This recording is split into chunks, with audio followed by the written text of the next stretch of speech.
భారతదేశంలో ముస్లిం సహోదరులు కూడా దర్గాల దగ్గర కొబ్బరికాయలు కొడతారు. మరి మీరు క్రైస్తవులు ఎందుకు కొబ్బరికాయలు కొట్టరు అని అడిగాడు ఆయన. అప్పుడు నేను వెంటనే ఆయన అడిగాను, పూజారి గారు మరి కొబ్బరికాయ ఎందుకు కొట్టాలో మీరే నాకు చెప్పండి, అప్పుడు నేను కొడతానన్నాను. ఎందుకు కొట్టాలేమిటి, పెద్దలు నియమించిన నియమం అంతే, సాంప్రదాయాన్ని పాటించాల్సిందే అన్నాడు. కాదు, కారణం లేకుండా పెద్దలు ఏ సాంప్రదాయం పెట్టరు.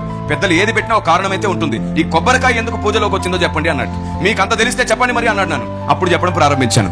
మనుధర్మశాస్త్ర నిర్మాణం కంటే ముందు మనం వెళ్ళినప్పుడు పూజలో కొబ్బరికాయ అనే ప్రస్తావనే లేదు.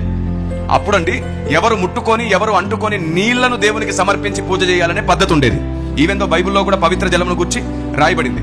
రాగి బిందెలు, ఇత్తడి బిందెలు ఇప్పటికీ చూడండి, ఎవరు నిద్ర లేవక ముందు బావి దగ్గరకో చెరువు దగ్గరకో వెళ్ళి పూజారులు ఏం చేస్తారు, నీళ్ళు తెస్తారు. ఒకవేళ అక్కడ మీరు కుళాయి ఉందనుకో, మీరేమో బోరింగ్ అంటారు కదా, బోరింగ్ ఉందనుకో, వాళ్ళు ఏం చేస్తారు తెలుసా, దీని మీద 11 బిందెలు పోసేసి అమ్మయ్య ఇది పవిత్రమైనది అని అప్పుడు పట్టుకుంటారు. కాబట్టి ఎవరు ముట్టుకొని ఎవరు అంటుకొని నీళ్లు దేవునికి సమర్పించాలి అనే పద్ధతి ఆనాడు ఉండేది, ఈనాటికి కొనసాగుతుంది. అయితే కొన్నాళ్ళు గడిచిన తర్వాత పెద్దలు ఏం గమనించారో తెలుసా, ఎటు చూసిన నీళ్లు అపవిత్రమైపోతున్నాయి. బావిలో ఉన్న నీళ్ళైనా, చెరువులో ఉన్న నీళ్ళైనా, పారే ఏటిలో ఉన్న నీళ్ళైనా అపవిత్రమైపోయాయి. ప్రతిరోజు వర్షం పడదు కదా, మరి ఎలా పవిత్రమైన జలములు దేవునికి సమర్పించాలి అని అందరూ కలిసి ఆలోచిస్తుంటే పెద్దల్లో ఒక ఆయనకు ఒక ఆలోచన వచ్చింది. ప్రకృతి పాడైపోతే జవాబు కూడా ప్రకృతిలోనే వెతుకుదామని అన్నాడు. ఎలా ప్రకృతిలో వెతకాలని వెతుకుతుంటే వచ్చిన ఐడియా ఏమిటంటే, ఈ కొబ్బరికాయలో ఉన్న నీళ్ళని ఎవరు ముట్టలేడు కదా, పూజలోకి ఇప్పటి నుంచి కొబ్బరికాయ తీసుకొస్తే కొబ్బరికాయలో ఉన్న పవిత్రమైన జలం దేవునికి ఇవ్వగలరు. ఈ మాట చెప్పగానే పూజారి గారు ఏమన్నారంటే, మా తాతగారు చెప్పిన సంగతులు నాకు ఇప్పుడు జ్ఞాపకం వస్తుంది.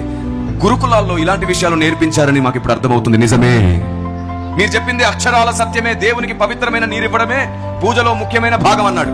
అలాగైతే ఒక పాపి, ఒక బలహీనుడు 1000 కొబ్బరికాయలు దేవునికి కొడితే దేవుడు దర్శించి ఆ వ్యక్తి పాపాన్ని తొలగిస్తాడని అడిగారు. అలా ఎలా కుదిరిద్దండి, పాప క్షమాపణ ఉంటుంది కదా, ప్రాయశ్చిత్తం ఉంటుంది కదా అన్నాడు. ప్రాయశ్చిత్తం చేసుకోవాలి. పోని 1000 కాదు 10,000 కొబ్బరికాయలు కొడితే దేవుడు ఆ పాపిని దర్శిస్తాడంటే అలా ఎలా కుదురుతుంది సార్, కుదరదు అన్నాడు. దేవుడు అందరినీ దర్శిస్తాడటండి, దానికి ఖచ్చితంగా ఒక యోగ్యత ఉంటుంది అన్నాడు. అప్పుడు చెప్పాను నేను, 1000 కొట్టినా 10,000 కొట్టినా దేవుడు ఆ వ్యక్తిని దర్శించడని మీరు అంటున్నారు.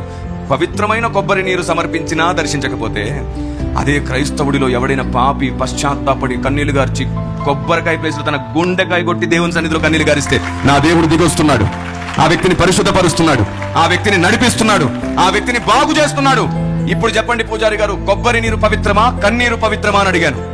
అప్పుడు ఆయన అన్నాడు, కన్నీళ్ల కంటే భూమి మీద ఇంకో పవిత్ర జలమే లేదు సార్, అందుకే మేము కొబ్బరికాయ కొట్టడం అని కన్నీళ్లు గార్చడం ప్రారంభించాం సార్. Praise the lord. ఇది కూడా ఎవరు అంటుకొని ముట్టుకొని పవిత్ర జలము సార్. ఇంతకు మించిన పరిశుద్ధమైన నీరు ఈ భూమి మీద ఎక్కడ దొరకదు. మేము కొబ్బరికాయ కొట్టడం మానింది ఆచార సాంప్రదాయాలు మార్చడం కదా, దాని అసలు రూపమేమో దేవుడు మాకు అర్థమయ్యేటట్లు చేశాడు. మా గుండెకాయ కొడుతున్నాం దేవుని దగ్గర. దేవునికి స్తోత్రం కలుగును.